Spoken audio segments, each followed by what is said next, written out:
Emmanuel Macron soutient une levée progressive des sanctions contre la Syrie sous condition après sa rencontre avec Ahmed al-Shara. Au lendemain de ses prises de fonctions difficiles, Friedrich Merz s'est rendu à Varsovie pour y rencontrer son homologue polonais Donald Tusk. En Serbie, les étudiants ne décolèrent pas et demandent des élections législatives anticipées après des mois de manifestations. Les catholiques du monde entier, les yeux rivés sur la cheminée de la chapelle Sixtine où les 133 cardinaux sont réunis pour leur deuxième jour de conclave. French President Emmanuel Macron welcomed Syria's interim leader Ahmed al-Shara in Paris on Wednesday evening. This meeting marks al-Shara's first visit to Europe since the fall of Bashar al-Assad's regime back in December of last year. However, this meeting was a somewhat risky diplomatic move. Al-Shara is still under a UN travel ban, but he's been trying to rebrand himself on the international stage from Islamist rebel to legitimate head of state. During the joint press conference on Wednesday, Macron announced that he will back a gradual lifting of sanctions as long as the Syrian interim government continues to deliver on justice and reforms. The French leader also stated that Syria must protect all Syrians regardless of their faith. He was referring to the 1,700 mostly Alawite civilians killed in western Syria, as well as recent clashes with the Druze communities that sparked international outrage. Al-Shara insisted that his government has launched investigations into these attacks. Still, Macron's invitation had sparked a fierce backlash at home. Multiple French parties, especially from the far right and right, said that the president was legitimizing a former jihadist. However, Macron pushed back, saying that diplomacy requires dialogue, even with those that we don't fully agree with. Au lendemain de ses prises de fonctions difficiles, Friedrich Merz s'est rendu à Varsovie pour y rencontrer son homologue polonais Donald Tusk. Lors de sa campagne, le chancelier allemand avait promis d'œuvrer à un rapprochement et à un renforcement des liens de l'Allemagne avec la Pologne et de faire de la lutte contre l'immigration clandestine l'une de ses priorités. Deux engagements qu'il a réaffirmés. Le dirigeant a annoncé l'augmentation du nombre de policiers aux frontières de l'Allemagne afin de refouler les demandeurs d'asile sans papier et a insisté sur la nécessité d'une coopération européenne en matière de politique migratoire. Sie wissen es vermutlich, es gibt eine Initiative einiger Länder der Europäischen Union, es Dänemark, die Niederlande und Italien. Es haben sich viele Länder dieser Initiative angeschlossen, jetzt noch einmal die gemeinsame europäische Asyl- und Einwanderungspolitik zu verschärfen. Meine Bundesregierung, die neue Bundesregierung, wird sich dieser Initiative anschließen. Und wir werden versuchen, hier gemeinsam zu entsprechenden Entscheidungen zu kommen. Wir wissen, dass wir am Ende in einer Welt leben, wo wir diese Antwort nur zusammen geben können in der gesamten Europäischen Union. Und das ist das Ziel auch der neuen Bundesregierung. En matière de défense, le dirigeant s'est dit favorable à un assouplissement des règles budgétaires européennes pour permettre aux États de l'UE d'investir davantage dans leur réarmement, notamment en exemptant une partie des dépenses des restrictions financières. The conclave has not yet made a decision. We saw black smoke coming out of the chimney on the roof of the Sistine Chapel. We know that it means that a new pope has not yet been chosen. But that also means that cardinals will continue voting. Starting Thursday, they will hold 4 ballots a day, 2 in the morning, 2 in the evening, until they reach a 2/3 majority agreement on who to elect. A few likely candidates have been mentioned in the past few hours, including the Italian Cardinal Parolin, who's seen as someone who's able to unite a very divided electorate, but also Cardinal Tagle of the Philippines, who's been dubbed the Asian Francis. But regardless of that, we know that the next pope should be mainly a pastor, someone who's able to bring people together. This is something that Cardinal Re, who held a mass before the first vote, also also mentioned, he said, quote, that the next Pope should awaken awareness. How long will it take? Well, it's hard to say.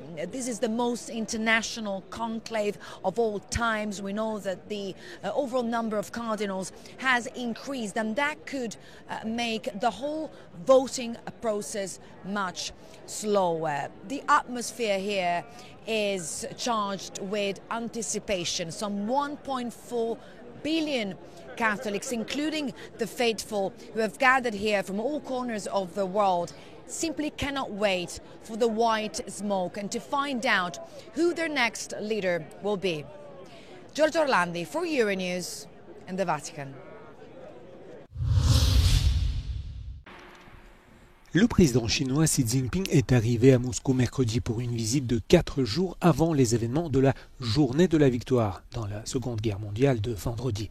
Le président Vladimir Poutine a qualifié Xi Jinping d'invité principal. Des entretiens sont prévus sur le commerce, l'énergie, les BRICS et leurs partenariats stratégiques. Le président brésilien Luiz Inácio Lula da Silva est également arrivé à Moscou mercredi. Il s'agit de sa première visite officielle depuis l'invasion totale de l'Ukraine par la Russie. Le même jour, Vladimir Poutine a également accueilli le président vénézuélien Nicolás Maduro. Les deux hommes ont signé des accords bilatéraux, notamment sur la coopération en matière de contrôle des armements et de renforcement du régime mondial de non-prolifération nucléaire, selon l'agence de presse d'État TASS. Le président cubain Miguel Díaz-Canel figure également sur la liste des invités. Pendant ce temps, le président serbe Aleksandar Vučić a dû faire face à des perturbations sur la route. Les États baltes ayant refusé l'accès à l'espace aérien. Mercredi, l'avion de Vučić a atterri de manière imprévue à Bakou en raison des restrictions de l'espace aérien russe près de Moscou, peut-être pour des raisons liées aux drones ukrainiens. Son avion a ensuite été autorisé à poursuivre sa route vers Moscou depuis Bakou. Le Premier ministre slovaque Robert Fico aurait rencontré des difficultés similaires dans l'espace aérien.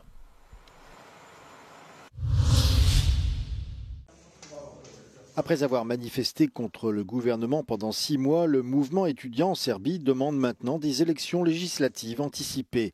La pression exercée par l'effondrement meurtrier d'un auvent dans une gare de Novi Sad a déjà entraîné une série d'arrestations. Les étudiants affirment désormais que la voix des jeunes n'est pas un simple bruit, mais une force qui peut initier des changements. Mi se stvarno nadamo da će vlast podržati ove vanredne izbore. Što se tiče liste, dogovorili smo se jedino da studenti ne budu na toj listi. Za dalje ćemo se dogovarati kako će se lista ta oformiti. L'opposition serbe affirme qu'au cours des derniers mois, la coalition au pouvoir a perdu sa légitimité pour diriger le pays. Le Front Vert-Gauche affirme qu'il peut apporter son soutien aux étudiants car ils ont le même objectif, la renaissance des institutions et la démocratisation de la société. Ipak mislim da suštinski zahtev za vanrednim parlamentarnim izborima I zahtev za prelaznom vladom su isti. Mislim da je cilj da prvo razvlastimo SNS, a da onda nakon toga sa jasnom većinom idemo ka boljem društvu I ka boljim izbornim uslovima. Le député du parti SPS, Uliješa Marković, membre de la coalition au pouvoir, pense naturellement de son côté que la majorité parlementaire actuelle est stable. Il estime que le moyen d'améliorer la société ne passe pas par les bureaux de vote, mais par le dialogue politique. Socijalistička partija Srbije se nikada nije plašila izbora. Mi, kao što vrlo dobro znate, nismo za vanredne izbore. Uvijek ponavljamo da je potrebno da postoji jedan ciklus koji se održava na 4 godine kako bismo imali jedan kontinuitet. La grande majorité des partis d'opposition en Serbie soutient l'appel des étudiants et adhère à l'idée de l'organisation rapide de nouvelles élections. Mais après 6 mois de manifestations, il est de moins en moins facile de faire bouger les lignes.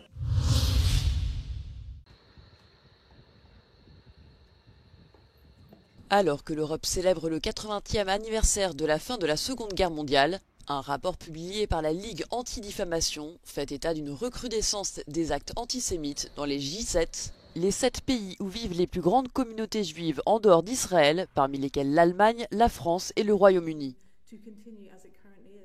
Post-October 7th, the numbers of anti-Semitic incidents have skyrocketed in all our countries. And this started on the day of October 7th. So it wasn't just something that happened when the war in Gaza began and when Israel took measures against Hamas.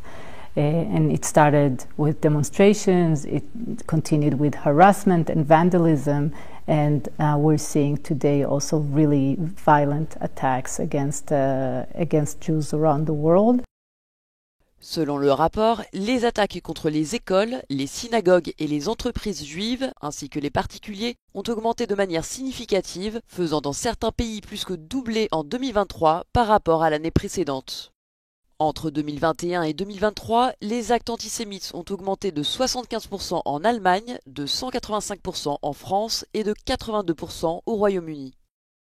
The threat of anti-Semitism is not just against Jews, it's against all of society. And it really goes against any democratic value that our liberal societies believe in. We've always said that the anti-Semitism is the canary in the coal mine. And what starts with the Jews never ends with the Jews. And we know this here in Germany, and we know it in Europe, and we know it around the world. Toujours selon le rapport, dans certains pays, les actes antisémites ont été plus intenses au cours des 18 derniers mois qu'au cours des 18 dernières années. We've been seeing a normalization of anti-Semitism in societies across the political spectrum. So it's not only an issue of far right or far left or from Islamists or jihadists, it's all over our societies. And therefore what is required, not just here in Germany but around the world, is a whole of society approach. Le groupe de travail du G7 appelle à lutter davantage contre l'antisémitisme, notamment par le biais de l'éducation. As the conclave to elect a new pope is underway, join me, Giorgio Orlandi, in the Vatican for complete coverage of this historic event on Euronews and Euronews.com.